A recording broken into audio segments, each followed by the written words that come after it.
भगवान ना असीम जय जयकार हो। दादा भगवान ना असीम जय जयकार हो। दादा भगवान ना असीम जय जयकार हो। दादा भगवान ना असीम जय जयकार हो। दादा भगवान ना असीम जय जयकार हो।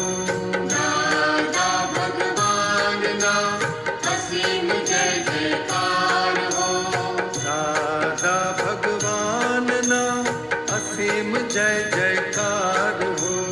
दादा भगवान ना असीम जय जयकार हो। दादा भगवान ना असीम जय जयकार हो। दादा भगवान ना असीम जय जयकार हो। ओ दादा भगवान ना असीम जय जयकार हो। दादा भगवान ना असीम जय जयकार हो। ओ दादा भगवान ना असीम जय जयकार हो। दादा भगवान ना असीम जय जयकार हो।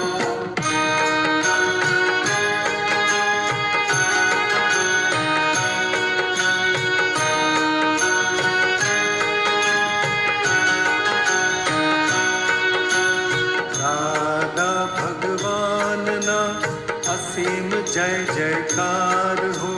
दादा भगवान ना असीम जय जयकार हो।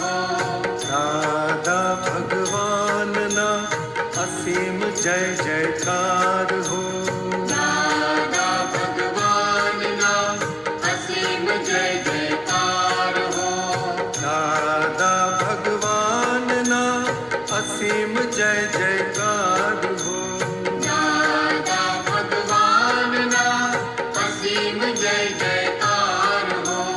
दादा भगवान ना असीम जय जयकार हो। दादा भगवान ना असीम जय जयकार हो। ओ दादा भगवान ना असीम जय जयकार हो। दादा भगवान ना असीम जय जयकार हो। ओ दादा भगवान ना असीम जय जयकार हो। दादा भगवान ना असीम जय जयकार हो। दादा भगवान ना असीम जय जयकार हो। दादा भगवान ना असीम जय जयकार हो। दादा भगवान ना असीम जय जयकार हो। दादा भगवान ना असीम जय जयकार हो। दादा भगवान ना असीम जय जयकार हो। दादा भगवान ना असीम जय जयकार हो। दादा भगवान ना असीम जय जयकार हो।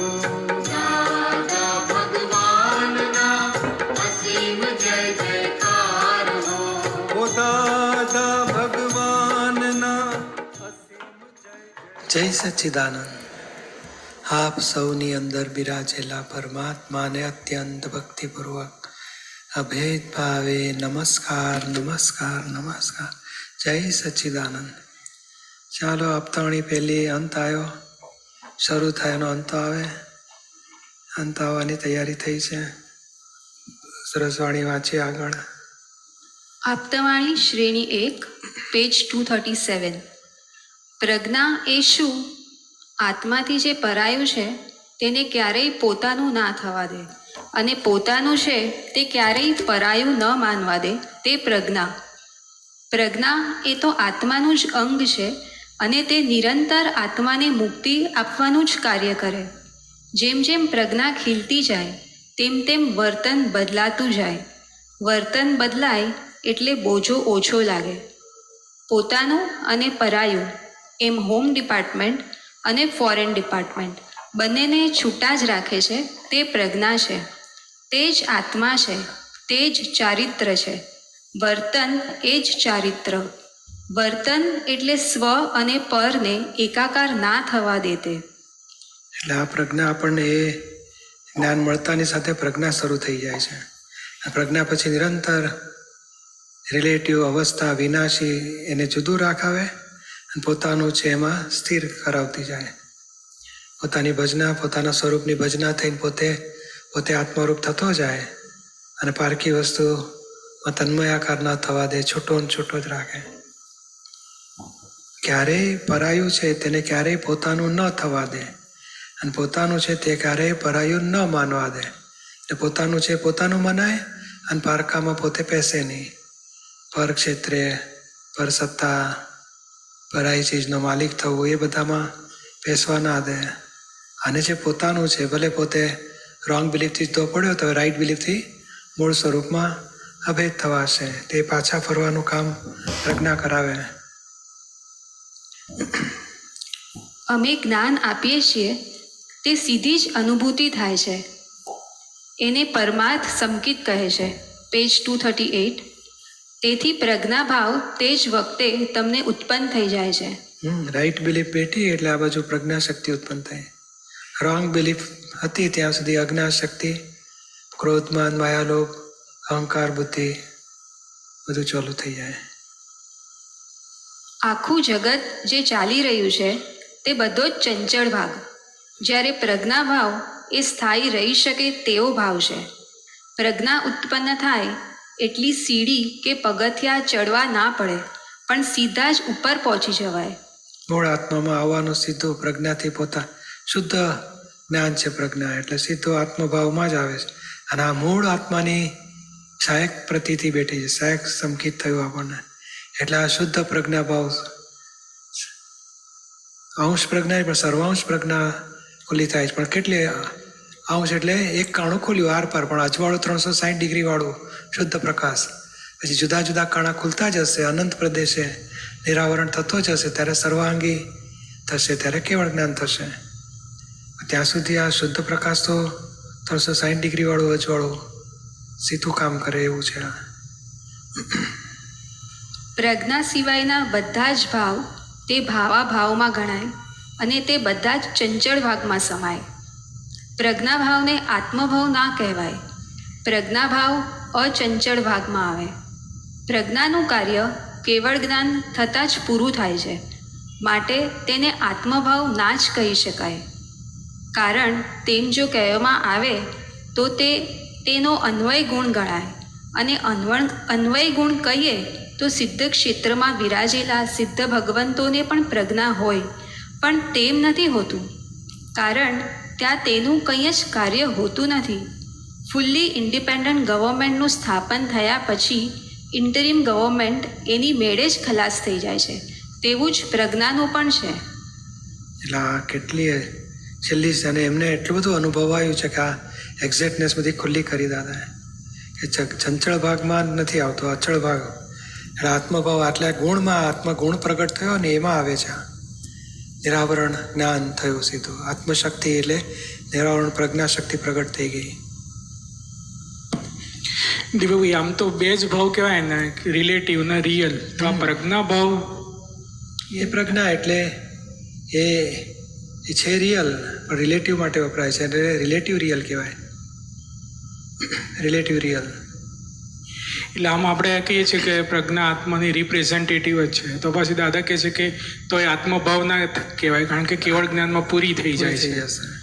તો પછી આ રાઈટ બિલીફ બેઠી ને જે પેલી અજ્ઞાને તૂટવા માટે અથવા તો અજ્ઞાને ખલાસ કરવા માટે પ્રજ્ઞા કામ કર્યા કરશે. અજ્ઞા બાજુ ખલાસ થશે, પ્રજ્ઞા ખલાસ થઈ જશે. એ ફક્ત પેલું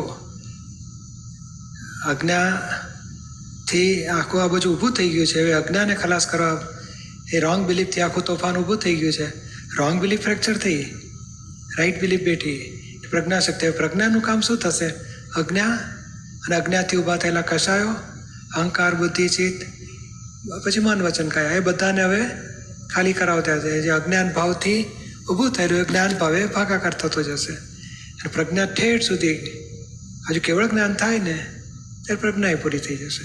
એટલે અજ્ઞા ભાવ એના પરિણામ બધા ખલાસ થશે ત્યારે એટલે સૂક્ષ્મતમ અહંકાર, સૂક્ષ્મતર, સૂક્ષ્મ બધા ખલાસ થઈ જશે. એટલે આ બાજુ અજ્ઞા એ ખલાસ થઈ ગઈ, પ્રજ્ઞા એ ખલાસ થઈ જશે પછી. અને આ પ્રજ્ઞા, પ્રજ્ઞા ભાવ, પ્રજ્ઞા શક્તિ એમાં કઈ ડિફરન્શિએટ કરે છે? એક જ ખાનામાં જાય. ફક્ત અહીંયા ફેર એટલો છે કે જે પહેલી શરૂઆત હોય ને કે પ્રજ્ઞા એ જ્ઞાન પર્યાય છે. એટલે પ્રજ્ઞા વપરાય એ શુદ્ધ જ્ઞાનનો પર્યાય છે એટલું સમજવાનું. પ્રજ્ઞા વપરાય છે ત્યારે શુદ્ધ જ્ઞાનનો પર્યાય, એ શુદ્ધ જ્ઞાનનો પર્યાય અથવા તો એ શક્તિ શુદ્ધ જ્ઞાનની શુદ્ધ રાઈટ બિલીફ બેઠી એટલે આ બધું શુદ્ધ જ્ઞાનની એ જ્ઞાન શુદ્ધ થયું, રાઈટ બિલીફ, રાઈટ જ્ઞાન એટલે શુદ્ધ શક્તિ એટલે નિરાવરણ શક્તિ પ્રગટ થઈ. અને એ સ્વપરને જુદું જ રાખ્યા કરે, સ્વમાં રાખે અને પરમાં પેસવા ન દે. એ જબરજસ્ત કામ પ્રજ્ઞાનું છે. તો શુદ્ધ જ્ઞાનનો પર્યાય કીધો તો પછી આત્માનો જ પર્યાય એ આત્મા એટલે પણ જ્ઞાનનો જ્ઞાન, દર્શન, સુખ, શક્તિ એ જ્ઞાન શુદ્ધ થયું એટલે આ ઊભું થયું છે. મૂળ દ્રવ્ય તો એઝ ઇટ ઇઝ રહ્યું છે. અને આ અજ્ઞાન ઊભું થયેલું છે વિશેષ ભાવથી, એ વિશેષ ભાવથી અજ્ઞાન ખલાસ થતાં સુધી આ પ્રજ્ઞા ભાવ રહેશે. પછી કેવળ થઈ ગયું સ્વરૂપ, પ્રજ્ઞાય પૂરી ને અજ્ઞાય પૂરી. તો પછી એને શુદ્ધ જ્ઞાનનો પર્યાય કીધો તો પછી આત્મભાવ કેમ ના કહેવાય? ના, આત્મભાવ શું છે કે પછી એનું ફંક્શન પૂરું થઈ ગયું. આ એક ઊભી થયેલી શક્તિ છે. જે ઊંધું જ્ઞાન અને ઊંધી દર્શન હતું તો અજ્ઞા શક્તિ ઊભી થઈ હતી. રાઈટ બિલીફ અને રાઈટ જ્ઞાન ઊભું થવાથી પ્રજ્ઞા શક્તિ. રાઈટ બિલીફ એ પૂરી થઈ જશે, પછી કંઈ રહ્યું નહીં. મૂળ સ્વભાવ જ થઈ ગયો. પછી અરીસા જેવો આત્મા પ્રકાશક માત્ર રહ્યો. પછી ફંક્શનમાં કશું રહ્યું નહીં. જુદું રાખવાનું, એકાકાર થવા ન દેવાનું એ કામ જ ના રહ્યું. એટલે કે ને આ ટેમ્પરરી પરમનન્ટ છે પરમનન્ટ પણ ટેમ્પરરી. એટલે કેટલું તો કે કામ પૂરું કરવા પૂરતું પ્રગટ થઈ છે, કામ પૂરું થશે એટલે પછી અભેદ થઈ જશે મૂળ આત્મા જોડે. પછી એના જ્ઞાન, દર્શન, ગુણ જે છે, જ્ઞાન, દર્શન, સુખ, શક્તિ જુદું નહીં રહે, અભેદ ભાવે એકાકાર થાય. એટલે દ્રવ્ય, ગુણ અને પર્યાય શુદ્ધ એ બધું એકાકાર થઈ ગયું, પ્રકાશક માત્ર રહ્યો. પછી શુદ્ધ પર્યાયથી જુએ જાણે ખરો પણ એને ચોંટવા પણ ક્યાંય રહ્યું નહીં. આખા બ્રહ્માંડના જ્ઞેય દ્રશ્યો ઝળક્યા કરે એવું થયા કરશે, પોતાના અનંત પરમાનંદમાં રહ્યા કરે. બીજું દાદા એમ કે છે કે આત્મા પામવા માટે એટલા ક્રમિક કે અક્રમ છે, એટલે જુદા જુદા માર્ગ છે, પણ આત્મા પામ્યા પછી બધું સરખું જ થઈ જાય છે. તો અહીંયા જે દાદા કહે છે કે પ્રજ્ઞા ઉત્પન્ન થાય એટલે સીડી કે પગથિયા ચડવા ના પડે પણ સીધા જ ઉપર પહોંચી જવાય. એટલે એમાં શું છે કે જ્યારે આત્મા એટલે ક્ષાયક સંકિત થાય ને પછી હવે નવું રહ્યું નહીં, હવે જૂનો ભરેલો માલ ખાલી કરવાનો રહ્યો. એ ઉપશ્રમ ક્ષયોપશ્રમ ક્ષાયક થયું ને એટલે પછી એ લોકોને આ જ આવી જશે. આત્મા સંબંધી 100% વૃત્તિથી બેસી ગઈ ક્ષાયક સંકિત. ખરેખર કેવળ દર્શન કહેવાય. ક્રમિક માર્ગમાં તો કેવળ દર્શન, કેવળ જ્ઞાન સાથે થઈ જાય છે. પણ આ ઠેઠ ઉપરનું આવ્યું ને એટલે હવે નિકાલી બાબત રહી એમની. ગ્રહણ કરવાનું કે ચેન્જ કરવા, સુધારવાનું કશું રહ્યું નહીં. ત્યાં સુધી પેલું અશુભને ત્યાગ કરે, શુભને ગ્રહણ કરે અને એમ ચડતા જાય. અને શુદ્ધ થઈ ગયું, કશાય રહિત શુદ્ધ થયું એટલે પછી ક્ષાયક થઈ ગયું એટલે પછી આગળ ગ્રહણ ત્યાગ કશું રહ્યું નહીં. ત્યાર પછી નિકાલી બાબત. નિકાલ એટલે શું? ખરેખર ઉદય કર્મ પ્રગટ થાય અને કરતા જાય અને પોતે જ્ઞાયક પદમાં જ હોય. પછી એને કોઈ ખરાબ નીકળે કે સારું નીકળે, એ નિકાલી બાબત થઈ ગઈ. પછી બીજી એક જે વર્તનની વાત આવી ને કે પ્રજ્ઞા ખીલતી જાય તેમ વર્તન બદલાતું જાય. પણ આમ જોઈએ તો આપણે વર્તન તો ડિસ્ચાર્જ લઈને આવ્યો છે, એ તો બદલાય નહીં. બદલાતું એટલે શું? લીમડો 100% કડવો હોય તો 90% કડવો, 80% કડવો, 70%. એક રસાય રસ ખલાસ થતો જાય. એ રસ ઓગળતો ઓગળતો પછી તે લોકોને એમ લાગે કે આ પેલા ઝઘડા કરતા હતા, કકડાટ કરતા હતા, હવે કશું રહ્યું નથી એટલે ઓછું થઈ ગયું દેખાય. એ અપેક્ષા કે છે. પ્રજ્ઞા ખીલે ક્યારે? તો આ બાજુ પેલો પોતાપણાનો અહંકાર ઓગળતો જાય, દખલ કરનારો ઓગળતો જાય, એટલી પ્રજ્ઞા ખીલતી ગઈ. દખલ કરનારો બંધ થયો એટલે લોકોને એમ થાય કે આ એ ફેરફાર. લીમડો પીપળો થતો નથી, લીમડો જ રહ્યો પણ એનો રસ ઓગળી ગયો એટલે દખલ ઓછી થઈ ગઈ, લોકોને ફેરફાર દેખાયા કરે. એ અપેક્ષા છે. અને એક કે આ સ્વરૂપના ધ્યાનમાં બેસી જાય પ્રજ્ઞા, તો એ એટલે બેસી જાય કે બેસી દેવડાવે? એવું એ બહુ એક જ નજીકના કહેવાય. એ ખરેખર તો આમ કહે ને કે પ્રજ્ઞા પેલા હું ને આત્મારૂપ બનાવે છે. બહુ ફાઇન સ્લાઇસ પાડો, બાકી બધું એ જુદું નથી. આમ આ તો રોંગ બિલીફથી પેલો જુદો પડ્યો દેખાય છે, પણ રાઈટ બિલીફમાં બેસે તો જાગ્રત આત્મા, પ્રજ્ઞા અને મૂળ આત્મા બધું અભેદભાવ એક થઈ જશે છેવટે. જય સચિદાનંદ. હાલો પૂજ્ય સિંહ આગળ મન ના આગળ અહીંયા આગળ આપણે જે વાંચ્યું ને કે પ્રજ્ઞા એ તો આત્માનું જંગ છે અને નિરંતર આત્માને મુક્તિ આપવાનું જ કાર્ય કરે છે. તો હવે ખરેખર આપણને જ્ઞાન મળ્યા પછી તો કે ભાઈ આપણે મુક્તિની શરૂઆત થઈ ગઈ, તો એ અહીંયા આગળ જે કે છે આત્માને મુક્તિ આપવાનું, એટલે હજુ આ જે રહ્યું બાકી પ્રતીતિ રૂપે થયું એવું એટલી જ અપેક્ષા. પ્રતીતિ રૂપે થયું છે, હવે અનુભવ સુધી પહોંચવાનું અને પછી ચારિત્ર સુધી આવવાનું. એ જે ડિસ્ચાર્જ, હવે શું છે, સૂક્ષ્મતમ અહંકાર ઉડ્યો, સૂક્ષ્મતર રહ્યો ને, સૂક્ષ્મ રહ્યો ને અંતસ્કરણ, અને એ ઓગાળવા માટે એ જેટલા અંશે ઓગળશે ને એટલા અંશે મુક્તિ અનુભવમાં વધતી જશે. અને એ અપેક્ષાએ કીધું કે હવે ડિસ્ચાર્જ અહંકાર શું છે, અણસમજણથી ઉભો રહેલો છે. થઈ રહ્યું છે એને હું કરું છું, હવે હું કરું છું પ્રતીતિ રૂપે ખલાસ થઈ ગયું છે, પણ જો અજાગૃતિથી પણ રહે છે અને અભિપ્રાયો પણ રહે છે, એટલે કે અજ્ઞાનથી પણ. એમ બુદ્ધિને હજુ છે કે હજુ આપણા કર્યા વગર સી રીતે થાય, અથવા તો અમુકમાં કરતા પણ આવી જાય છે. ત્યાં પેલી પ્રજ્ઞા ચેતવે, એ આપણે કર્યા કે વ્યવસ્થિત કર્યું, એ અજવાળું ધરતાની સાથે પેલી અણસમજણ છૂટી, અહંકાર ઓગળ્યો અને એટલી મુક્તિ વધી. બરાબર એ અહંકાર બેને બાંધનારો સાંધો એ અહંકારનો છે, કશાયનો કહેવાય. એ પૂતગલ સાથે હું પણ વર્તાય છે એ કશાય કહેવાય. એ અણસમજણથી છે, અણસમજણ છૂટી એટલી મુક્તિ વધી. અને આપણને કેવું છે કે દાદાએ એક વખત નિરૂમા સાથે દાદાની વાત નીકળે કે તમને એવું લાગુ છે કોઈ પરિસ્થિતિમાં આમ મુક્ત છે એવું લાગુ છે, ગમે તે પરિસ્થિતિમાં. આમ ક્યારે આપણે કે ને હજુ તો મુક્તિ ભોગવટો આવે ને છૂટું પાડીએ ને ચોખ્ખું કરીએ ને બધું, તો એ પેલું આગળની સ્થિતિ એવી છે કે મુક્તિ જ આમ જાણે આમ હરતા ફરતા જાણે ખોખું ફર્યા કરે છે બાજુમાં, અને હું મુક્ત જ છું એવું એને એને યાદે ના કરું આપણે મુક્ત છું, વર્ત્યા જ કરે.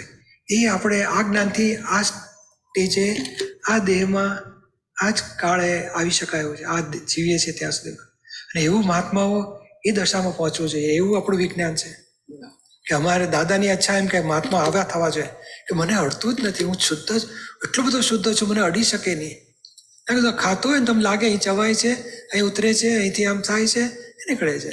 મને આમ પાડોશમાં ખાવા તો મને ખાતાનો ભારે ના લાગે, નથી ખાધું એનો હલકોય દુઃખે ના હોય, વધારે ખવાય એનું દુઃખ ના. પછી ખબર જ પડે કે આ જેમ કપડા ઉપર પેલે રજકણ રેતી નાખીએ ને તો આમ પડસાર થતી થતી પડી જાય. આપણને ખબર મને અડી જ ના શકે, કપડા ઉપર પડી છે, મને તો અડતી જ નથી. તો એવું દરેક ઉદય કર્મ બહાર જ થયા છે, મારા ક્ષેત્રની બહાર ચાલી રહ્યા છે, એવું સહેજે મુક્તિ વર્તાયા કરે, એવું થઈ શકે એવું છે કે છે. એટલે અહીંયા ઘડી આપણે હમણાં જે કીધું કે વર્તન બદલાતું જાય, એ અંદરની પરિસ્થિતિ અંદરની એને કે એના પડઘા રૂપે બહાર દેખાય. અંદર જે પેલો ડિસ્ચાર્જ પોતાપણાનો અહંકાર ઓગળતો ગયો, બાપપણું અને પોતાપણું બધું ઓગળ્યું, તો પછી ઓગળ્યું એટલે પછી દખલ બંધ થઈ ગઈ ને. અને દખલ બંધ થાય ને એટલે લોકોને લાગે કે પેલા બૂમ પાડતા હતા હવે નથી કરતા, માટે વર્તન ફેરફાર થઈ ગયું દેખાય. ખરેખર પેલું ઓગળી ગયો અંદરનો માલ. એટલે અંદરનું આપણે જે હમણાં થોડી વાત કરી કે ભાઈ અંદરની ગમે તેવી પરિસ્થિતિ હોય તોય આપણને હલાઈ ના શકે, એ આપણે જાગૃતિમાં આવવું જોઈએ કે ભાઈ બહારનું વર્તન ના, એ ભરેલો માલ આપણે સિમ્પલ ઇક્વેશન કહીએ ને, આજે કોઈ વ્યવહાર કરે કે તું આમ બોલે કે કામમાં દખલ કરે કે અથવા તો આપણી ભૂલ કાઢે એટલે આપણને ઊંચું નીચું થાય છે. અને ઊંચું નીચું કોને થાય છે તો કે આપણને એટલે શુદ્ધાત્મા ન થતો, અહંકારને થાય છે. અને અહંકાર હજુ જામી ગયેલો માલ પડેલો છે, ડિસ્ચાર્જ અહંકાર. અને એ અણસમજણનો પૂતળું છે. અણસમજણ છૂટી કે મને કેમ આવું કરી ગયો, તો કે તને કર્યો કે મને કર્યો, તો મને નથી કરતો, આ તો મંગળદાસને છે, આપણે શું કામ માથે લઈએ. એટલે એ જે જાગૃતિ આવી ને ત્યાં જ પેલો ડિસ્ચાર્જ અહંકાર ઓગળે છે. અને એ ડિસ્ચાર્જ અહંકાર ઓગળ્યો એટલે પેલું મુક્તિનો સ્વાદ આવે. એટલે આપણે આ ઓગાળવું છે. વર્તન તો પરિણામ છે. જે દખલ હવે ધારો કે અહંકાર અને અડી ગયો પછી મોઢું ચડી જાય ને એનું, એ તું શું દર વખતે મારી મજાક કરે છે, તું મને છંછેડ છે, મારી ભૂલો કાઢે છે, મને જરાય ગમતું નથી, તું માથાકૂટ ના કરીશ. તો હું જ દીપક થઈ ગયો અને રક્ષણ કરું છું. બરાબર. એટલે એ વર્તન કેવું દેખાય ને, જો કકડાટીયું વર્તન. એટલે અમે કઈ જાણી નહોતા કે આમ તો સહેજ વાત કરી, એમાં તને આટલું અડી ગયું. તો મને અડ્યું એટલે મારે અડ્યું કોને? તો કે અહંકારને. હવે એ જો હું જાગ્રત હોઉં તો પછી અહંકારને ઉપાડી લો કે ભાઈ ચાલો તપ આવ્યું છે, ઉપકારી છે, આપણી ગાંઠો ગાળી આપે છે, આપણો માનનો રસો ગાળી આપ્યો, મજાક કરી, પણ આપણે શું કામ રક્ષણ કરીએ? દીપકની ખંખેરી આપે છે, માલ પરમાણુ ખરી પડ્યા, ઉપકારી છે. તો હું જુદો જ રહ્યો, અહંકારને જ્ઞાને કરીને ભાગાકાર કર્યો, એટલે પછી વર્તનમાં કશાય નીકળશે નહીં. અને હસતા હસતા કે સારું ચાલો પતી ગયો, ચાલો આપણે આગળ વધીએ. તો જાણે દખલ રહી ને લોકોને લાગે વર્તન ફેરફાર થઈ ગયો. એટલે આજે બધે એડજસ્ટ એવરીવેર જો થયા કરતો હોય, કોઈ દાડો ખાવામાં ભૂલ ના કાઢે, કામકાજમાં ભૂલ ના કાઢે, મારી આ વસ્તુ ક્યાં મૂકી, તમે લોકો આમ ને કશી કોઈ બાબતમાં ભૂલ કાઢે જ નહીં ને એડજસ્ટ થયા જ કરતો હોય ને, તે એ અંદરની દશાનું પરિણામ છે. અંદર પોતે જુદો જ પડી ગયો છે. એ જ્ઞાન દશાનું પરિણામ એ આવે, બહાર એક પણ દખલ કોઈને એમ ના લાગે આ દખલ કરે છે, આ બાબતમાં આપણે દખલ કરી એવું દેખાય જ નહીં. કારણ એ દખલ કરતા પહેલા જ મેં ખલાસ થઈ ગયો હોય. એટલે એ જેમ જેમ અનુભવ દશા આગળ વધે ને, બહાર દખલ ખલાસ થતી જાય. એટલે દાદા કહે છે મહાત્માઓને કઈ દશા જોઈએ? દખલ વગરની સ્થિતિ. એ દરેક બાબતમાં આ કેમ આવું કર્યું, આ કેમ આવું છે, આવું ના હોવું છે, કશું બૂમ જ ના હોય, કોઈ બૂમ સાંભળી પણ ના હોય કે આ ડખો કરે છે કોઈ વખત. એ ખાલી અંદરની અનુભવ દશાનું પ્રમાણ. અને એ અપેક્ષા કે છે વર્તન બદલાયું ક્યારે કહેવાય? દખલ કરનારો ભાગ બુદ્ધિ અહંકાર ઓગળી ગયા, સહજ થઈ ગયો, બહાર સહજ ચાલ્યા કરે છે અને અંદર જ સહજ જોયા કરે છે. જય સચિન. પૂજ્યશ્રી, ક્રમિક માર્ગમાં એ લોકોને 80% જો આત્માનો અનુભવ થયો હોય તો એમાં પ્રજ્ઞા એટલા % હોય એમને ચેતવનારી હોય ને. એટલે પણ એ આજે સ્થિત પ્રજ્ઞ થાય છે, પછી અંશે અંશે પ્રજ્ઞા વધતી જાય છે. બની શકે. હવે એક બાજુ એવું બી આવે છે ને કે પ્રજ્ઞા કોન્સ્ટન્ટ હોય અને જાગૃતિમાં વધઘટ થાય, તો દેટ મીન્સ કે ક્રમિકમાં બી પ્રજ્ઞા વધ્યા કરે. વધે ને, આપણે વધે. પ્રજ્ઞા વધઘટ એટલે શું છે? એ અજવાળું વધઘટ ના થાય, એના કાણા વધતા જાય. એ કાણા વધતા વધતા સર્વાંશ થશે, પછી પૂરું થઈ જશે. એટલે વધઘટ, એ અપેક્ષાએ વધઘટ થાય છે. વધે ઘટે એટલે અજવાળું વધી ગયું, પછી 360 ડિગ્રીનું અજવાળું આવ્યું, પછી 200 ડિગ્રીનું થયું, એવું વધઘટ નહીં. અજવાળું કોન્સ્ટન્ટ હોય છે, પણ એના કાણા વધે ખુલ્યા. દાદા કે અમારી પ્રજ્ઞા ધોધ, નાયગરા ધોધ જેવી હોય, અને તમારા માટલાની દદોડી આંગળીથી રોકો ને તમે રોકાઈ જાય. અને નાયગરા ધોધને આમ રોકવા જાવ તો 100 જણા તે 100 તણાઈ જાય, પણ એમની પ્રજ્ઞા શક્તિ રોકાય નહીં. અને આપણી તો જરાક ના માનીએ, 5 વખત ના માને એટલે પેલી અંદર ચેતવનારી બંધ થઈ જાય કે આ બુદ્ધિ અહંકારના તાબામાં જતા રહ્યા છે. હવે માર કહીને આવે ત્યારે આપણે કહીશું એને, પ્રજ્ઞા ચૂપ રહે. પછી દાદાને તો ચૂપ નહીં, એકાકાર થવા જ ના દે. મન, બુદ્ધિ, ચિત્ત, અહંકાર સાથે એકાકાર જ ના થવા દે. એક પણ કે અમે ક્ષણે ક્ષણે એક પણ પર્યાય, ઉદ્ગલ પર્યાયમાં એકાકાર ના હોય. એટલી બધી જબરજસ્ત શક્તિ પ્રગટ થઈ ગઈ છે. પૂજ્યશ્રી પણ એ દાદાની પ્રજ્ઞા વધારે હોય કે જાગૃતિ વધારે હોય? એ પ્રજ્ઞા, એ જ બધું પ્રજ્ઞા જ કહેવાય. એ જાગૃતિ કહો ને તો એ કે જુદાઈ નથી પડતી. અજાગૃતિ વાળાને પ્રજ્ઞાથી જુદું પાડવું પડે કે તું પાછો આવ. તો પછી જબરજસ્ત એને અનુભવ દશા કહેવાય. જાગૃતિ એટલે શું? પ્રતીતિ છે, અનુભવમાં પહોંચવા માટે જાગૃતિથી આગળ વધી રહ્યો છે. અને આ પ્રજ્ઞા એટલે તો અનુભવ દશા જ કહેવાય. આ તો ખરેખર ચારિત્ર કીધું દાદા અહીંયા, વર્તના સુધી આવી ગયો છે. અને એ એમને 356 જેટલું વર્તના જેવું વર્તાયા કરતું એવું છે. પછી કેવળ દર્શન જે આપણને આપે છે એ જ પ્રજ્ઞા છે? ના ના, એટલે આ બાજુ રાઈટ બિલીફ બેઠી, કેવળ દર્શન, રાઈટ સાક્ષ પ્રતીતિ, એટલે આ પ્રજ્ઞા શક્તિ ઊભી થઈ. હવે કે છે ને 2% પ્રજ્ઞા, 100% પ્રતીતિ, 15% જાગૃતિ. તમે 12 વર્ષથી એનું જ ક્યાં કરો છો? 2%, થોડું 3 તો બોલો. શું થાય?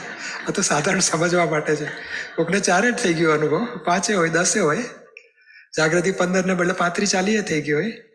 આ તો સામાન્ય રેશિયો આવો હતો દાદાના કયા પ્રમાણે. બરાબર. સમજાય વાત છે ને? હા.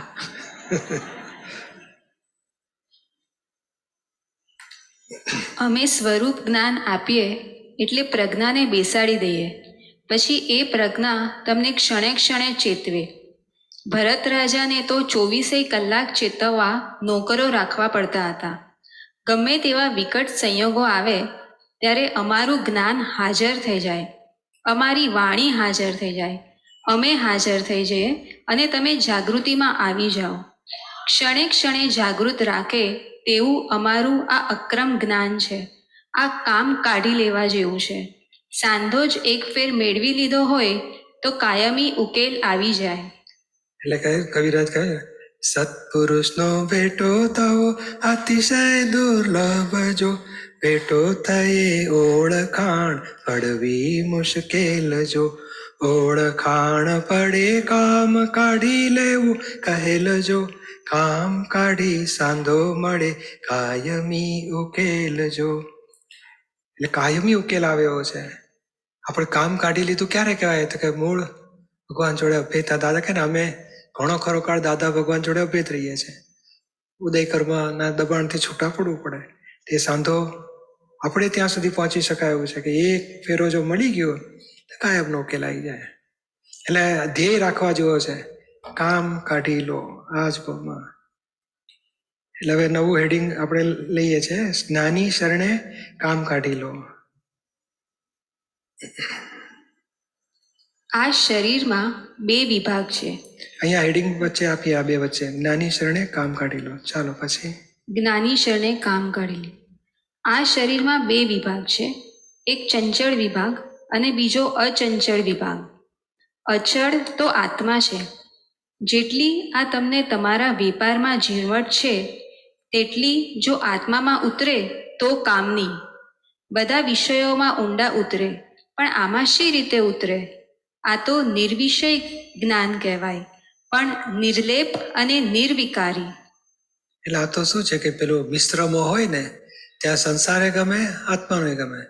મિથ્યાત્વમાં તો આત્માની વાત કડવી લાગે ને સંસાર જ ગમ્યા કરે.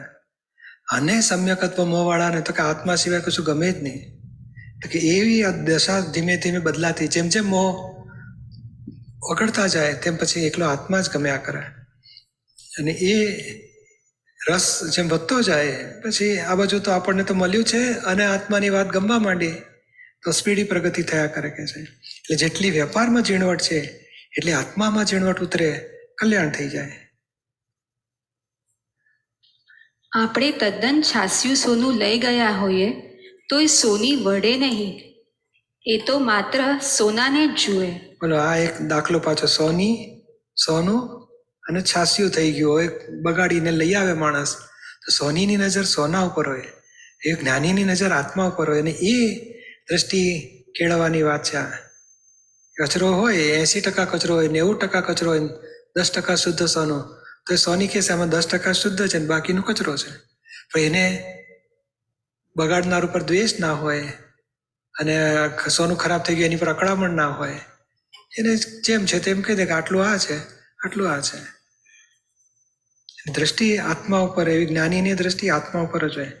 પેલો ગમે તેલો કશાય કરતો હોય, જૂઠું કરતો હોય, ચોરી કરતો હોય, ઊંધા કામ કરતો હોય, તોય જાણે કે આ છાસીઓ ભાગ આ છે અને પોતે આ છે. રિયલમાં પોતે જ્ઞાન સ્વરૂપ છે, કેવળ જ્ઞાન જ સ્વરૂપ છે. અને આ ભરેલો માલ એવો નીકળે છે એનો, રોંગ બિલીફથી, અજ્ઞાનતાથી ભરેલો માલ આવો નીકળે છે એનો. લોકોનો તો બગાડવાનો જ સ્વભાવ, છતાં સોની તો સોનાને જ જુએ. આ ડોક્ટરો તો વઢે કે અલ્યા કેમ શરીર બગાડ્યું, સોની ના વઢે. જ્ઞાની પુરુષ પણ સોનીની જેમ આત્મા જ જુએ, બહારનો માલ ના જુએ. પેજ 239. સોનાની અવસ્થાઓ બદલાય, છાસિયું થાય, પાણી થાય, પાવડર થાય ને તેમાંથી પાછું ચોખ્ખું સોનું થાય. આમ અવસ્થાઓ બદલાયા કરે છતાં સોનું તો સોનું જ રહે છે. સોનીને સોનામાં જેવું લક્ષ્ય રહે છે તેવી રીતે તમને આત્મામાં લક્ષ્ય હોય તો કામ થાય. એવું નિરંતર રહેવું છે, એ કામ થઈ ગયું. આપણને આખો દાડો વ્યક્તિઓ ભેગી થયા કરે. એની દાદા નિરૂમાન છેલ્લા દિવસોમાં કહે છે ને, તો જ્યારથી ભેગા થયા ત્યારથી આજ સુધી એક ક્ષણ તમારી અંદર શુદ્ધાત્મા જોવાનું ચૂક્યા નથી. જ્ઞાન થયા પછી એક પણ વ્યક્તિને શુદ્ધાત્મા તરીકે જોયા વગર ગઈ નથી કે છે. એક જીવ માત્રને શુદ્ધાત્મા ચૂક્યા સિવાય ગયું નથી દ્રષ્ટિ અમારે કે છે. એ નિરંતર થઈ શકે એવું છે. એ કે ને એનો લક્ષ્ય જે હોય કે સોના, જેમ સોની સોનાને લક્ષ્યમાં રાખે છે, એની આત્માને લક્ષ્યમાં રાખે. લક્ષ્ય એટલે જાગૃતિ, આત્મા તરફ જ લક્ષ્ય હોય એમનું. સોની સોનામાં જ લક્ષ્ય રાખે. બહારથી ગમે તેવું છાસ્યું દેખાય પણ લક્ષ્ય 100 ટચના સોનામાં જ હોય. તેમ જ્ઞાની પુરુષ ચેતનમાં જ લક્ષ્ય રાખે.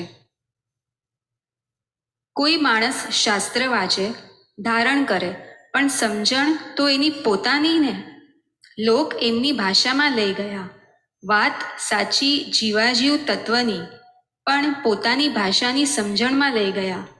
અજીવ તો કોણ જાણે શાને માને છે, અને અજીવ જ ના સમજાય તો જીવ તો સમજણમાં જ ક્યાંથી આવે. ભગવાન હતા ત્યારે પણ આત્માનું લક્ષ્ય બેઠેલું નહીં. લક્ષ્ય બેસે પણ તે શબ્દ બ્રહ્મનું લક્ષ્ય બેસે, અને તે તો ભૂલી કે ચૂકી પણ જવાય. વાંચેલા વર્ણનના શબ્દ બ્રહ્મ અને જોયેલા બ્રહ્મની વાતમાં મોટો ફેર છે. વાંચેલા વર્ણનવાળા ખેતરનું લક્ષ્ય યાદ રહે કે ના રહે, પણ જોયેલા ખેતરનું લક્ષ્ય જાય નહીં. આટલો ડિફરન્સ. આ જોયેલું અને પેલું સાંભળેલું. સાંભળેલામાં થોડું યાદ રહ્યું કે ના રહ્યું, છૂટી જ જાય. એક વખત જોવાઈ ગયું તો કાયમનો રહે. આપણને આ દર્શન એટલે જોયો આત્મા, અને જાણ્યો એટલે અનુભવ્યો એટલે જાણ્યો કહેવાય આત્મા. તો આપણને દેખાડી દીધો તમે શુદ્ધ આત્મા છો. હવે લક્ષ નહીં જાય આપણું કે છે. દીપુ અહીંયા વાત કરી કે અજીવ તો કોણ જાણે શેને માને છે. એટલે અજીવ તત્વ આપણે આ જે પરમાણુ તત્વ છે એ અજીવ કહીએ છીએ આપણે, કે હું સંજય માનું છું કે હા એટલે આ શું છે કે ઘઉં ઓળખતો હોય તો કાંકરા સમજીને છૂટો પાડી શકે, કાંકરા ઓળખતો હોય તો ઘઉં છૂટા પાડી શકે. જીવાજીવ તત્વ કે ને 9 તત્વ કયા તમને ખબર છે? જીવ, અજીવ, પાપ, પુણ્ય, આશ્રવ, સંવર, નિજરા, બંધ, મોક્ષ. હવે 9 ખબર છે આપણને. જીવ કોને કે હાલે ચાલે બધું જીવ જ કહેવાય ને. ખલાસ, ગોન.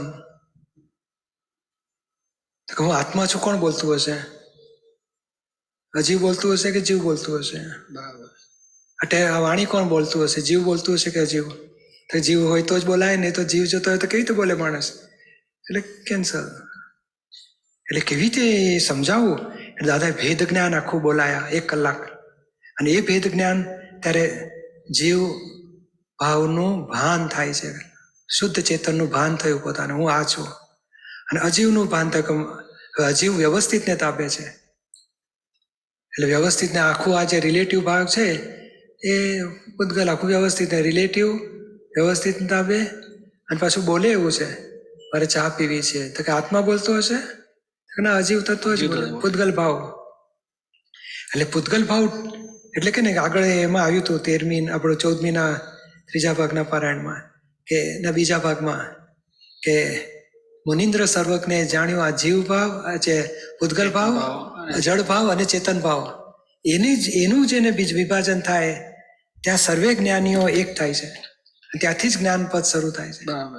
જીવ ભાવ અને અજીવ ભાવ, અથવા તો પૂતગલ ભાવ અને ચેતન ભાવ. અને એ ચેતન ભાવ એ જીવ કહેવાય છે, પૂતગલ ભાવ તે અજીવ કહેવાય.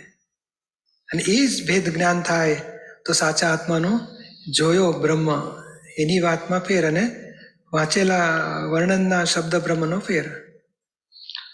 દીપા આપણે જે પેલું જન્મે મરે એનું નામ જીવ કહેવાય, તો અહીંયા જે છે એ જીવ સંબોધન જે છે આ મૂળ આત્મ તત્વ માટે વાત છે, right? એટલે આ શાસ્ત્રની ભાષાની વાત બોલ્યા છે. જીવ અજીવ એટલે ચેતન અને જડ. બરાબર છે. આત્મ મૂળ તત્વ અને જડ તત્વ મૂળ. બરાબર. પછી ભાઈ આગળ શબ્દ આવ્યું કે 3 આવ્યા. એક ચંચળ આવ્યું, પછી અચંચળ આવ્યું, અને પછી અચળ આવ્યું.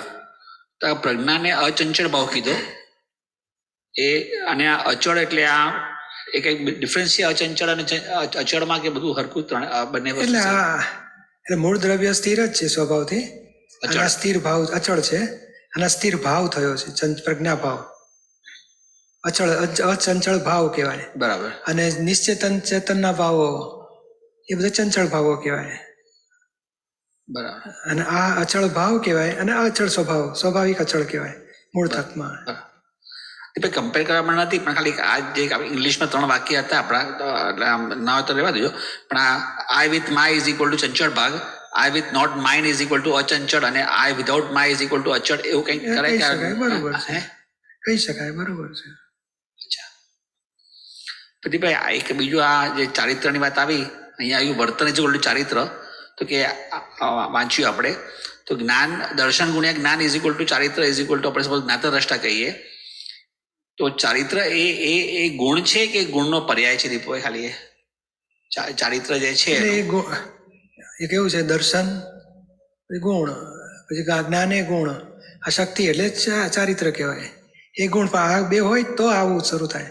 દર્શન ગુણ્યા જ્ઞાન હોય તો ચારિત્ર આવે. અને ચારિત્ર એટલે પછી વર્તન શબ્દ અહીં ભલે વપરાય છે, પણ વર્તન એટલે પોતાનું વર્તન, દેહનું વર્તનની વાત નથી. પોતે જે હું શુદ્ધાત્મા થયો હવે શેમાં વર્તે છે, દીપક શું કરે છે એમાં, એટલે જ્ઞાતા દ્રષ્ટામાં એ વર્તનને ચારિત્ર કહેવાય. એને આત્મચારિત્ર કહેવાય અથવા તો જ્ઞાતા દ્રષ્ટા એ ચારિત્ર કહેવાય. બરાબર. તો દીપા, હવે આ પ્રજ્ઞા એ જે છે એ વર્તન કે પ્રજ્ઞાથી વર્તન ઊભું થાય છે? ખાલી આ પ્રજ્ઞા એ જ વર્તન છે, પ્રજ્ઞા જે ચારિત્ર છે કે પ્રજ્ઞાથી ચારિત્ર ઉત્પન્ન થાય છે? ના, એટલે પ્રજ્ઞા ભાવ એ ચારિત્ર જ કહેવાય. ખરેખર પ્રજ્ઞા ભાવ છે ને, જે કે આ દીપક જુદો છે ને શુદ્ધ, એ પ્રજ્ઞા ખાતે આ શું છે, જાગ્રત આત્માની હવે વાત આપણને મળી. જી. તે દાડે હતી જ નહીં, એટલે આ પ્રજ્ઞા જ ભાવ કહેતા દાદા. પણ એ બહુ ફેર નથી, લાંબો ફેર નથી. જાગ્રત ભાવ એટલે શું, દર્શનમાંથી પછી જાગૃતિ વધે છે, એ જાગ્રત આત્મા. પછી જ્ઞાન આત્મા થશે ત્યારે પ્રજ્ઞા ભાવ આવી જાય છે એમાં. અને ચારિત્ર એટલે જ્ઞાતા દ્રષ્ટા ભાવ.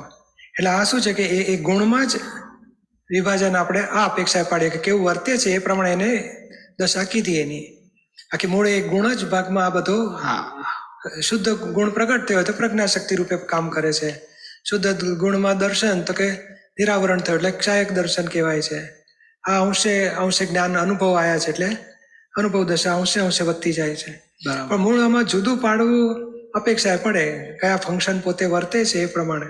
બાકી એક જ સ્વરૂપના વિભાજન. પેલું આવ્યું ને વાંચવામાં કે અન્વય ગુણ નથી એટલે જરાક આવ્યું, બાકી આમ ઓવરઓલ તો અન્વય ગુણ જો ના હોય તો પછી આ ચારિત્ર એ તો એનો અન્વય ગુણ થયો ને એનો પછી એ કેવું છે કે કેવળ જ્ઞાન થતા સુધી જ છે, પછી આગળ તો બધું પૂરું થઈ ગયું.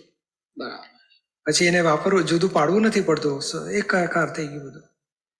એટલે ત્યાં સુધી જ આ બધું જુદું છે. જ્ઞાન દર્શન ચારિત્ર ભેદ ત્યાં સુધી છે.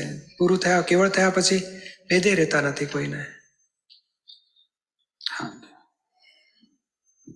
ચાલો પછી આ તો શબ્દ બ્રહ્મ જોયું તેનો આનંદ રહે છે અમારા મહાત્માઓને. સંયોગ બાજ્યો ના હોત તો સંસરણ માર્ગ જ ના હોત. આ તો સંયોગથી બિલીફ બદલાઈ અને તેથી જ તૃતીયમ જીવાત ઉત્પન્ન થઈ. તૃતીયમ એટલે અહંકારી જીવાત ઉત્પન્ન થઈ ગઈ કે છે. તૃતીયમ એટલે આત્મા ના રહ્યો ના જડ રહ્યો, વચ્ચે આત્માને જાણું છું કે છે હું અને કરું છું હું, એ મિક્સચર થઈને ત્રીજી જીવાત ઊભી થઈ ગઈ. તૃતીયમ એટલે અહંકારી જીવાત ઉત્પન્ન થઈ ગઈ. આ સંયોગોથી બિલીફ બદલાય, બિલીફથી અહંકાર ઉભો થયો, અહંકારથી સંસાર ફેલાયો બધો પછી. અને તેથી તો અનંત શક્તિઓ અવરાઈ ગઈ. એ સ્વાભાવિક શક્તિઓ બધી અવરાઈ ગઈ અને આ વિભાવિક શક્તિઓ પ્રગટ થઈ. વિભાવિક એટલે કશાઈ, ક્રોધી, માની, લોભી, મોહી બધા દશાવાળા પ્રગટ થઈ ગયા. અને એનો જ આ સંસારમાં ઝઘડા ચાલ્યા જ કરે. અજ્ઞાન એટલે ઝઘડા વગર રહી જ ના શકે. એ જીવાત જેવી રીતે ઉત્પન્ન થઈ તેવી જ રીતે આત્મી જાય તો જ આત્મા છૂટો પડે. જેવી રીતે કે સંયોગ ભેગા થવાથી અજ્ઞાનીના નિમિત્તથી અજ્ઞાન ઊભું થયું છે, એવી રીતે જ્ઞાની મળશે તો જ્ઞાનીના સંયોગથી જ્ઞાન મળશે, તો વિભાવિક એટલે કે રોંગ બિલીફ છૂટશે, રાઈટ બિલીફ સેટ થશે, તો પાછો સંસાર આત્મી જશે, આત્મા છૂટો પડી જશે. જ્ઞાની પુરુષ એ તો સંસરણ માર્ગનો અંત છે, એ છેલ્લું નિમિત્ત છે મુક્તિનું, ધર્મ પ્રાપ્તિનું. આત્મધર્મ પ્રાપ્તિનું છેલ્લામાં છેલ્લું નિમિત્ત. જેણે આપ્યું ભાન નિજ તેને આત્મ અભિનંદન. રણ કે ઘટ ઘંટડીઓ જય સચ્ચિદાનંદ. ઘંટ અને ઘંટડી નથી, ઘટ ઘંટડીઓ. દેહરૂપી ઘટ કહેવાય. દેહરૂપી ઘટમાં ઘંટડીઓ શું બોલે તો કે જય સચ્ચિદાનંદ, જય સચ્ચિદાનંદ બોલે છે. અને જેણે આપ્યું ભાન, દાદાએ આપણને આત્માનું ભાન આપ્યું, આત્મા અભિનંદન એમને. અને હવે એમને જય સચ્ચિદાનંદ બધા દેહધારી બોલી રહ્યા છે. હવે પછી છેલ્લો લાલ પાના ઉપર છે ને, નથી ઉઠા ઉપર. જ્ઞાન સ્થપાશે યુગો સુધી આપતાવાણી થકી. જગત જેમ છે એમ બધા ફોડ થયા છે, બધા ફોડ પડી જવા દો. એકવાર જેટલી વાણી નીકળી જાય ને એટલી નીકળી જવા દો. લોકો પૂછતા જશે ને નવા નવા ફોડ નીકળતા જશે. રોજ રોજ નીકળવા માંડે છે એ બધું છપાઈ જશે ને પછી એમાંથી બધું તારણ કાઢી અને લોકો જ્ઞાનનું સ્થાપન કરશે. એટલે આપતાવાણીઓમાં તો આત્માનો અનુભવ મહી કહેવામાં આવ્યો છે, એમાં બધું આવી જાય છે. હું જે બોલું છું તે એક શબ્દે આમણે નીરુબેને નીચે પડવા દીધો નથી. બધા શબ્દો આમાં ટેપ રેકોર્ડમાં સંઘરી રાખ્યા છે. અને વિજ્ઞાન છે ને, આ જગતમાં બધા શાસ્ત્રો જે છે, પુસ્તકો છે, તે બધા જ્ઞાનમય છે. આ એકલું વિજ્ઞાનમય છે. વિજ્ઞાન એટલે ઇટસેલ્ફ ક્રિયાકારી, તરત ફળ આપનારા છે. મોક્ષ તરત જ આપે. દાદાશ્રી. પછી આત્મજ્ઞાની એમ પટેલની મહી વિજ્ઞાની એમ પટેલની મહી આત્મવિજ્ઞાની એમ પટેલની મહી પ્રગટ થયેલા દાદા ભગવાનના દાદા ભગવાનના અસીમ જય જયકાર હો. દાદા ભગવાનના અસીમ જય જયકાર.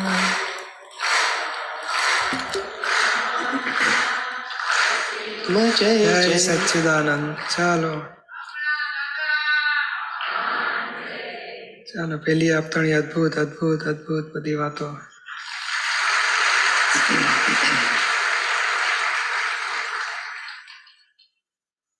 હજુ ફરીથી વાંચીશું ને તો ફરી નવું સમજાશે. બોલો, જેટલી વાર વાંચો નવા જ ફોડ પડે. આપણા આવરણ ઓગળતા જાય તેમ નવો ઉગાડ વધતો જાય.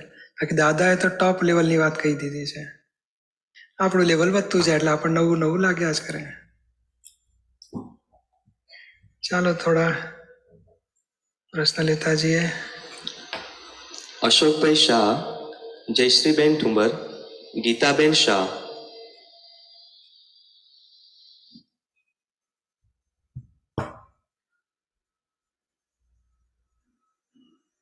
હલો પૂજ્યશ્રી, જય સચ્ચિદાનંદ.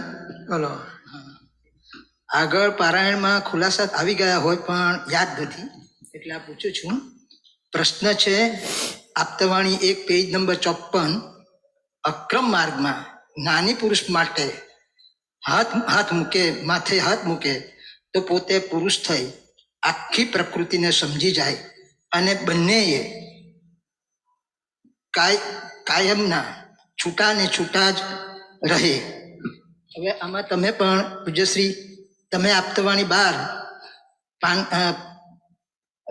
ભાગ 10માં પારાયણમાં નિરૂમા સાથે બોલેલા, દાદાશ્રી પણ બોલેલા કે અમારી દ્રષ્ટિથી જ સંકિત કરાવી જઈશું. તો હવે આમાં દાદાશ્રી શું કહેવા માંગે છે? શું 1 કલાકમાં ભેદ વિજ્ઞાન પ્રયોગ વગર પુરુષ અને પ્રકૃતિ છૂટા પડી હું શુદ્ધાત્મા છું પદ પ્રાપ્ત થાય? શરૂઆતમાં વેરી બિગિનિંગમાં આવું જ કરેલું. બોલ શુદ્ધાત્મા છું, શુદ્ધાત્મા 5 વખત બોલાય, થઈ ગયો શુદ્ધાત્મા. હવે આ જોજે બધાને શુદ્ધાત્મા. પેલા 1-2 જણા તો એવું જ જ્ઞાન આપ્યું હતું. પછી સમજ કે ભાઈ લોકોનું લેવલ ઉતરી જાય છે, કે ચડતું નથી. એટલે પછી ધીમે ધીમે જ્ઞાનવિધિ તો પછી આવી હતી. પછી આખી જ્ઞાનવિધિ ને પછી પાકી 5 આજ્ઞા, પછી 2 કલાક આખરો પ્રયોગ થયો.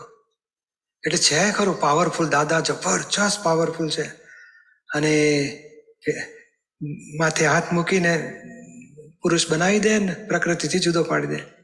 પછી ટચમાં રહેવું પડે, કારણ આપેલું જ્ઞાન છે. એટલે પછી આ પ્રકૃતિનું તારું નહીં, તું શુદ્ધાત્મા ફિટ થઈ જાય. આપણે શું છે કે તમે તો કલાકમાં જ્ઞાન લીધેલું ને કે બાકી જ તમારે લીધેલું તો પતી ગયું, હવે શું પૂછપૂછ કરવાનું હોય પાછળનું બધું? હા તો ના લીધું એ લોકો બિચારા કે ભાઈ લેવું પડશે મારે, આવું કે છે ને વગર માથે હાથ મૂકી, તમે માથે હાથ મૂકીને આપી દો તો કે ના 2 કલાક બેસવું પડશે અને 1 કલાક આગળ આવવું પડશે વહેલું. કારણ શું છે કે આ બધો માઇનસ માર્ક વાળા દાદા કહે ને, પેલા 2.5 માર્ક હતા 3% વાળા, પછી 2.5% વાળા, પછી પાર વેલ્યુ, પછી -3 માઇનસ વાળા. તો માઇનસ વાળાને થોડુંક હવે જેમ સાવ જ પેલું શું છે એન્ટીબોડીઝ ઉભા જ નથી થતા, તો બુસ્ટર 3 આપો કે છે, 4થું આપો કે છે. એન્ટીબોડી થવા છે ને બોડીની, તો થાય જ નહીં તો શું કરે, એટલે પછી બુસ્ટર આપે ડોઝ. એટલે આ દાદાએ આપવું પડે, નહીં તો જો 10-12% વાળો હોત ને, 35% નહીં પણ 10-12%, તોય આમ એમને એમ છૂટું પડી જાય. બરોબર. દાદા જબરજસ્ત સિદ્ધિ ધરાવે છે, આપણી બધી હાવ માઇનસ માર્ક વાળા. એટલે પછી એમણે ઉપાય પછી નવા શોધતા ગયા કે કેવી રીતે આ લોકોને, પેલો શરૂઆતમાં તો પ્રતિક્રમણ શબ્દ નહોતા આપ્યા, વારણથી નિવારણ, નિવારણથી નિર્વાણ કે છે. તમારે આ બોલતા જવાનું, એ વઢવો જ પડશે, અને અંદર કે ના કોઈને દુઃખ ના અપાય એવું ભાગાકાર, એટલે વારણ મૂકો અંદર. હવે વારણ મૂકતા જાઓ તો વારણથી નિવારણ આવશે વ્યવહારનું, નિવારણથી નિર્વાણ થશે. વૈજ્ઞાનિક વાતો છે. પછી સમજ્યા કે લોકો પછી પ્રતિક્રમણમાં ગાલ્યા, અને કેટલાકને ચડી ગયું હતું, મારી ભૂલ થતી જ નથી, આખો દાડો બસ જ્ઞાતા દ્રષ્ટા રહું છું. એની વાઈફ કે દાદા જવા દો ને, આખો દાડો ડખા જ કરતા હોય છે. એ પકડાઈ ગયું પછી, એટલે દાદા કે હવે આ લેવલ પકડી શકતા નથી, એટલે પછી પ્રતિક્રમણ આપ્યું. ધીમે ધીમે ઉતરતા ગયા બધા લેવલ. આ પેજ 68 પરથી પૂછી લઉં હાથે. હવે પછી રહેવા દે, બીજાને ચાન્સ આપ્યા ને. જયશ્રીબેન ઠુંબર, ગીતાબેન શાહ, હરબાળાબેન ભુવા.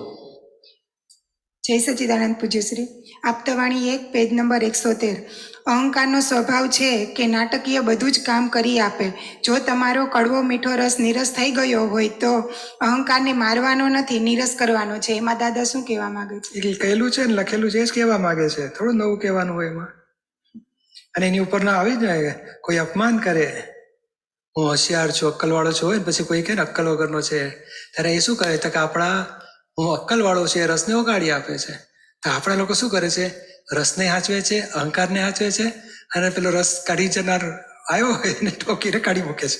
એવા અપમાન કરીને કાઢી મૂકે વળી કરીને, એટલે આ તગડો થાય અહંકાર.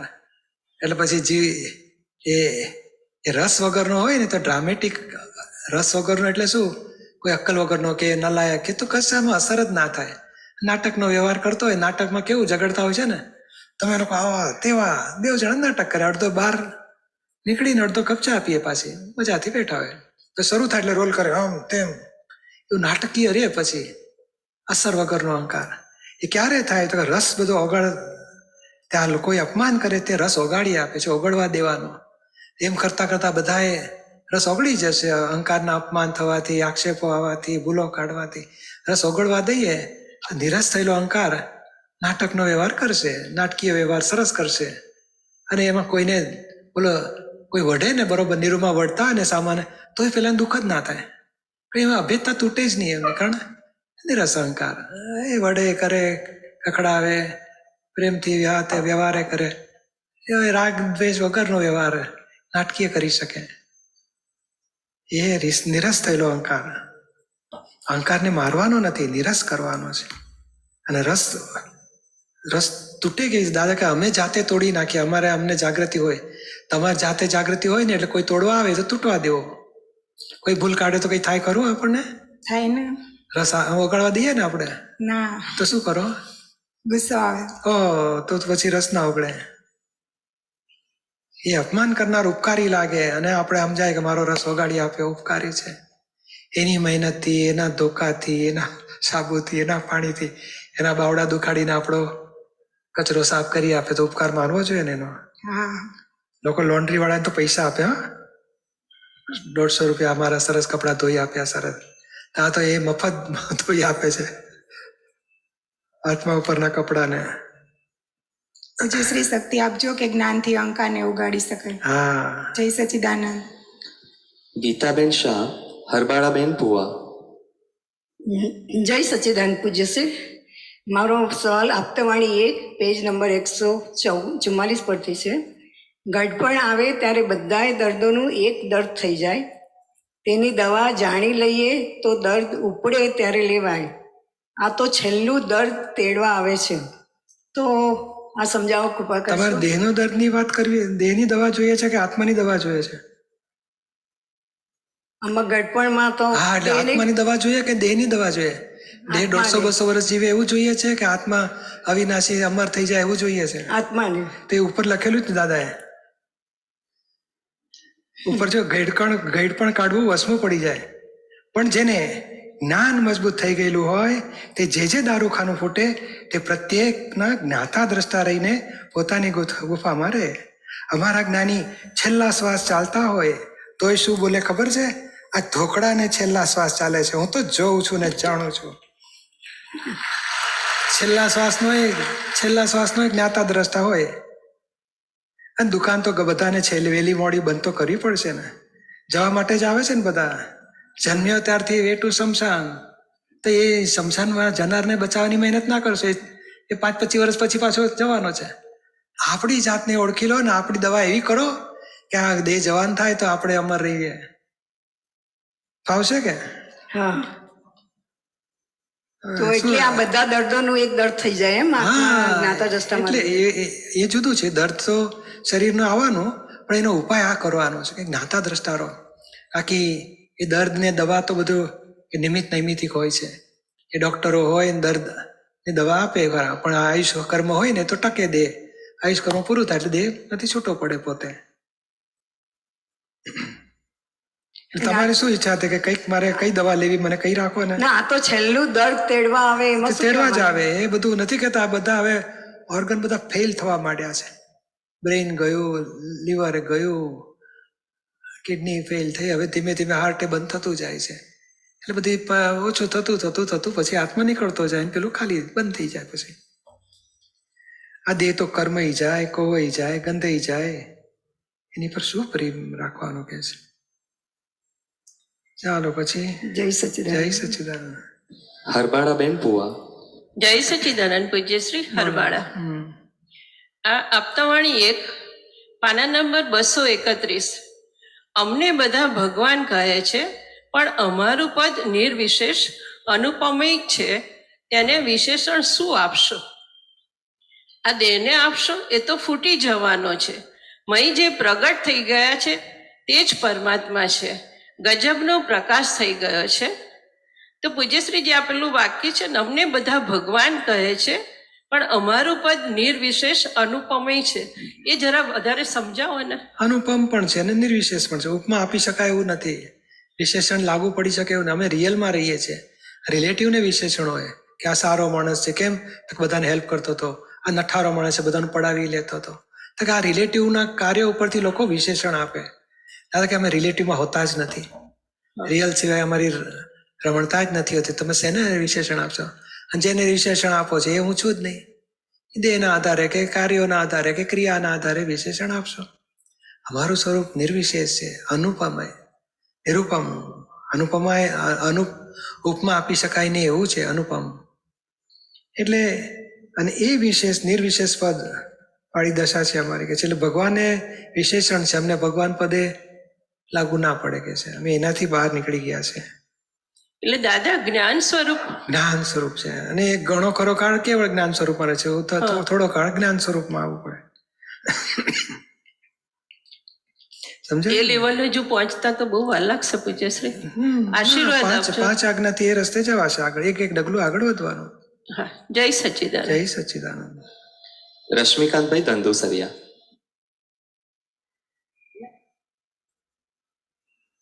જય સચ્ચિદાનંદ. બોલો. પૂજ્યશ્રી, માન, મોહ, માયા, ક્રોધ આ ચારેયમાંથી આપે માન વિશે તો ચાવી બતાવેલી કે માન મીઠું લાગે ત્યારે વ્યવસ્થિત ને કરતા જુઓ અને રશ્મિને નિમિત્ત જુઓ. એ તો ચાવી વાપરીએ જ છીએ અને સારી પ્રેક્ટિસ રહે છે. હવે મોહ માયા તો આપોઆપ ઓછા થઈ જ રહ્યા છે આટલા વર્ષોમાં, પણ સત્સંગ અને સેવાનો ખાલી મોહ રહે છે બસ. અને પૂછવાનું મેઇન ક્રોધ અને ઇરિટેશન વિશે છે કે આપણે કઈ અણધાર્યા અંતરાય આવે અથવા તો ના ગમતું થાય તો ઇરિટેશન મનમાં ખૂબ જ આવે.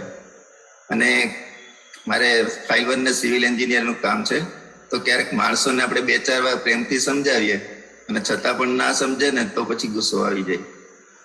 તો એ માટે ના ગુસ્સો કરવાનો વાંધો પણ નાટકીય ગુસ્સો કરવાનો, ડ્રામેટિક. પેલા એમ લાગે સાહેબ ગરમ થઈ ગયા, પણ અંદર કે દિલમાં સારા છે મારી માટે, આ કામ બગાડું છે ને એટલે બૂમ પાડે છે. નાટકીય ગુસ્સો કરવાનો, ધીમેથી કહેવાનું રશ્મિભાઈ નાટકનો ગુસ્સો કરો થોડો. નાટકમાં હોય ને અમે તમારા દેશમાં આમ કરી નાખીશું, આમ બે તલવાર ઊંચી કરે પછી આમ આમ કરે ખોટી ખોટી. નાટકમાં આપણે છે નાટક કરે છે 2 જણા, એવું નાટક કરવાનું, નાટકીય ક્રોધ. અને આ ક્રોધનું કારણ શું? મૂળ ધાર્યું ના થાય, આપણી વાત સમજે નહીં. અને ત્રીજું, હું એન્જિનિયર કે તું એન્જિનિયર, એન્જિનિયર પણ આવે ને એટલે પછી પેલો માને ને એટલે ગુસ્સો આવે આપણને. આપણે ધીમેથી નાટક કરવાનો, રશ્મિભાઈ જરા નાટક કરો, ખખડાવો જરા, અને પછી એ કામ પૂરું થાય એટલે કેમ છો ભાઈ તને તું જો સરસ કામ કરે તો મારે કાંઈ બૂમ ના પાડવી પડે. આ તું તો આમ તો આડાવડા કામ કરે છે ને ટાઈમ બગાડે છે એટલે મારે બૂમ પાડવી પડે છે. ફરી ના કરીશ, હા કામ પતાવી દે ને પછી નવરાજ છે ને પછી આપણે ફ્રી થઈ ગયા એટલે સમજાય પછી પ્રેમથી વાળી લેવાનું. નાટકીય ગુસ્સો કરે. મેઇન બિલિંગ માટે થતું હોય. બિલિંગ માટે આપણે અમારે અહીં સૌરાષ્ટ્રમાં કેવી સિસ્ટમ છે કે અમે જે પેમેન્ટની ચિઠ્ઠી કરીએ ને તો મકાન માલિક એ પ્રમાણે પેમેન્ટ આપતા હોય, અમારું કન્સલ્ટન્સી જેવું હોય. હવે ક્યારેક ખોટું બિલ માંગતા હોય ને તો આપણે 2 બાજુથી તકલીફ થાય કે મકાન માલિકના દોષમાં પડીએ, ધારો કે વધારે આપી દઈએ પછી એમ ગુસ્સે થઈ જાય. ના પણ આપણે ધીમેથી ખોટાનું બંધ રાખો રિવાજ, એ પકડે તો બધી રીતે મુશ્કેલી, પહેલા મુશ્કેલી ના આપણને મુશ્કેલી. રિવાજ જ બાકી, અમે રિવાજ બંધ કરી દીધો છે. હવે બીજા સાહેબ આવશે તો તમને હેલ્પ મળશે, બાકી મારી પાસે તો હવે કંઈ રસ્તો નથી. મને ઉપરથી વોર્નિંગ આવી ગઈ છે, જો એક પણ વખત પકડાયા છો ને તો સસ્પેન્ડ થઈ જશો. પર્સનલ બિઝનેસ છે પૂજ્યશ્રી. પર્સનલ બિઝનેસ તોય પણ હવે ખોટા બિલ તો ખોટા જ કહેવાય ને. જો ખોટું કોઈ દળ ટપતુંય નથી અને ગુનેગારી. એટલે જ આપણે અમારા વિશ્વાસે મકાન માલિક પેમેન્ટ આપતા હોય તો આપણે તો ખોટું તો ન લખાય એમ. ના લખાય. હા, તો સામે લેબર પછી ઉપર એ ગુસ્સે થઈ જવાય એમ. એ પરાણે આગ્રહ કરે. ના તોય આપણે સમજાવીને કહેવાનું કે જો આ પ્રમાણિકતાનું ફળ જુદું છે, 1 પૈસો વધશે નહીં. અપ્રમાણિકતા રાખવાથી 1 પૈસો વધારે નહીં મળે, પ્રમાણિકતા રાખવાથી 1 પૈસો ઘટશે નહીં. અને આ ગુના જે આ ચોંટી જશે આવતા ભાવમાં નોકરી કરતા ઠેકાણું નહીં પડે. આ ચોરીઓથી તો મન વચન કાયથી ચોરી કરે એને જિંદગીભર લક્ષ્મીજીની મહેરબાની ના હોય, દુઃખી જ હોય આખી જિંદગી. એટલે આપણે એ ધંધો હવે કરવો નથી. હા, તને વધારે જોઈતા તો હું તને 5-25 વધારે આપીશ, તને ઇનામ તારો. કોઈ ખોટા પૈસા ખોટી રીતે પૈસા પડાવવા નથી આપણે. એ ધીમે ધીમે તમે ચોખ્ખા રહેજો ને, એ માણસોય લાગે સાહેબ ચોખ્ખા છે, આપણે અહીંયા ગોટાળો નહીં થાય. પછી ના ફાવતો એ બીજે જઈ શકે ગોટાળાવાળા પાસે. આપણે ઇરિટેશન ને સેન્સિટિવિટી સાથે કનેક્શન કરો. હા, એટલે આ શું છે, અહંકાર ઉછળી પડે છે, ડખો. એટલે હા, એ નિરૂમાની કેસેટ જોજો ને, ઇરિટેટ ક્યાં ક્યાં થવાય છે. એ 2-4 કલાકનો સત્સંગ છે જૂનો, 2002-3-4 સાલની હશે વાતો. સરસ સત્સંગ છે, બધા જૂના મળશે તમને. ઇરિટેટ ક્યાં ક્યાં થવાય છે. અને આપણો જ ઇમોશનલ પણ છે, એટલે આપણે સોલ્યુશન લાવી નાખવું છે કે આવા જ હોય દુનિયામાં. આપણે અપસેટ થવાથી કંઈ સુધારવા જ નથી. આપણે આપણું શું કામ બગાડીને એને સુધારવા છે. આપણે અંદરથી સેટિંગ રાખીએ અને બહુ ત્યાં ડ્રામેટિક કરીએ અને ધીમે ધીમે વ્યવહાર ઉકેલીએ. તમારી આરપીએમ વાળી વાત છે ને, એ પણ ઘણી વાર મગજમાં લાવીએ. એ પણ છે, પણ એ તોય થઈ જવાય છે. ના, પણ નાટકની જેમ સમજવું આપણે, નાટકની જેમ ગુસ્સો કરવો છે, પછી પ્રતિક્રમણ કરી લેવાનું જો થઈ ગયું તો. જય સચ્ચિદાનંદ.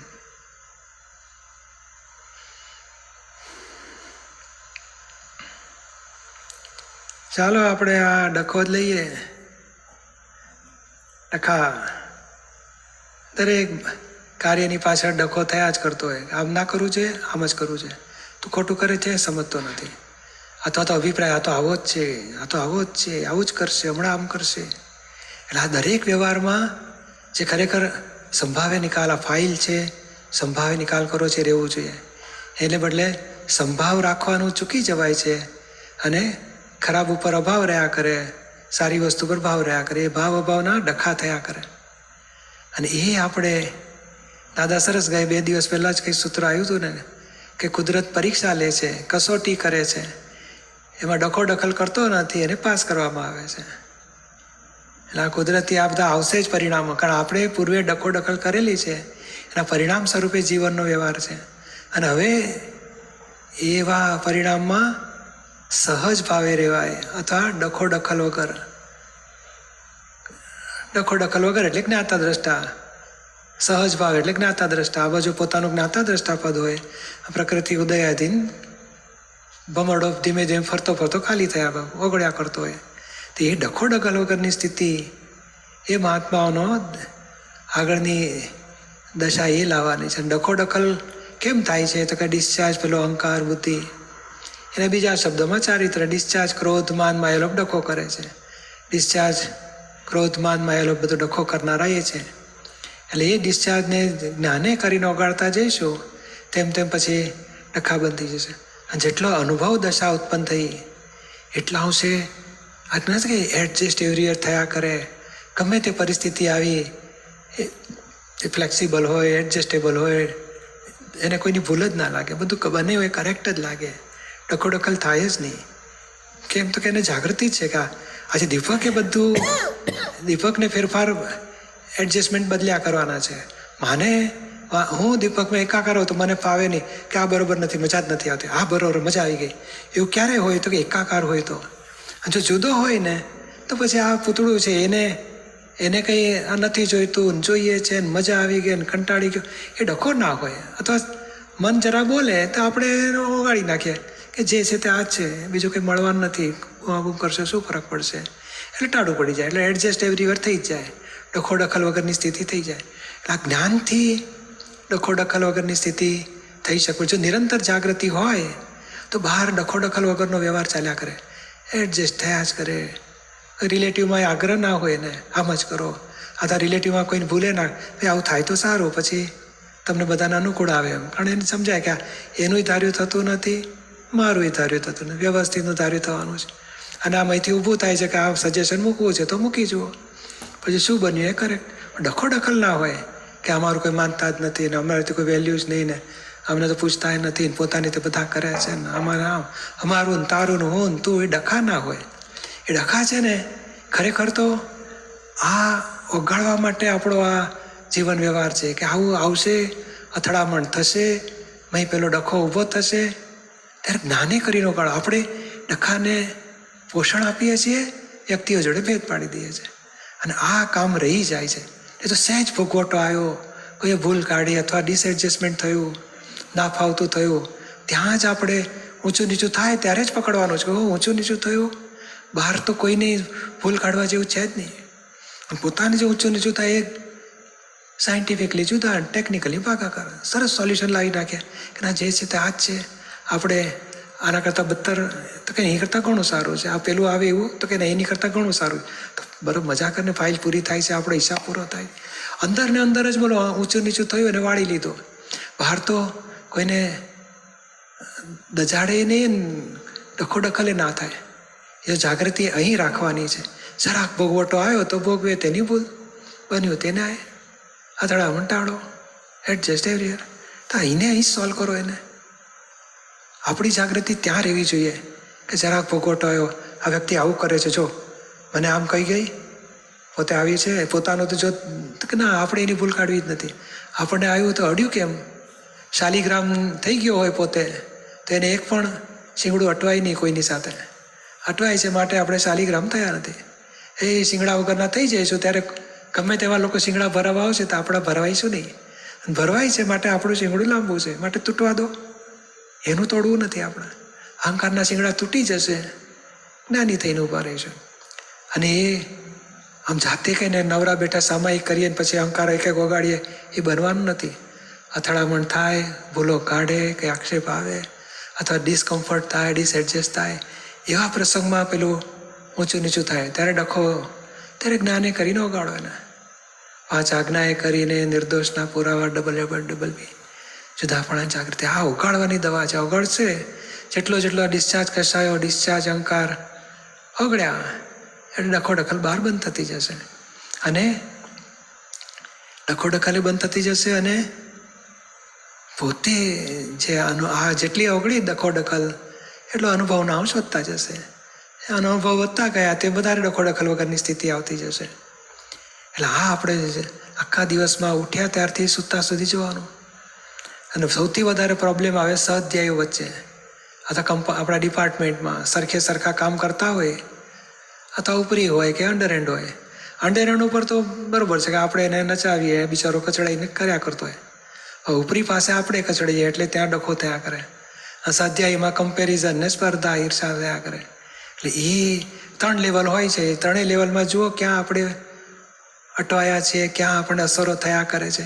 અને અસરોમાં કોઈ દોષિત ના દેખાય અને અસરો જ્ઞાને કરીને સોલ્વ કરી શકીએ, 5 આજ્ઞાએ કરીને, તો આપણી પ્રગતિ કરીશું. નહીં તો આ લોકો સુધરે અને આપણને શાંતિ થાય એવું બનવાનું નથી. શિયાળો સુધરે ને આપણી ટાઢ ઉડે એવું બનવાનું નથી. આપણે જ્ઞાનરૂપી જેકેટો પહેરો. એટલે આ દરેક વ્યક્તિના પરિસ્થિતિમાં બેસ્ટ. એટલે મેં તો આ ચાવી પકડી લીધી કે વ્યક્તિઓની સાથે કોઈ દાડો એને સુધારવા મહેનતે નથી કરવી, માથાકૂટે. મારે એવા ફેરફાર કરવો છે કે મારા શિંગડા ઘસાઈને ખલાસ થઈ જવા છે. ઉપકાર માનવો કે અથડાયો, અરે એને સુધારવો નથી, મારે રોગ કાપવા દેવો છે, માનને ઓગાળવા દેવું છે. લોભની ગાંઠ ઓગાળી આપે, માનની ગાંઠ ઓગાળી આપે, મોહ ઓગાળી આપે, ધાર્યું કરવાનું ઓગાળી આપે. આપણા દોષો ઓગાળવા માટે આ અથડાય. ત્યારે આપણે દોષોના રક્ષણ, અને ડખોડખલ એટલે શું? તો કે દોષોનું રક્ષણ થાય છે. પછી જો ખબર ના પડે તો પછી દોષોનું રક્ષણ. ખબર પડી તો પાછો પડ તૂટશે કે આ ડખો થઈ ગયો, ભૂલ થઈ ગઈ. તો જાગૃતિ કહેવાય ને, જાગૃતિથી ડખા ઓછા થતાં ખલાસ થશે. અને જો જાગૃતિ ના રહી, દક્ષાનું પોષણ મળ્યા કરશે અને સામા સાથે અથડામણો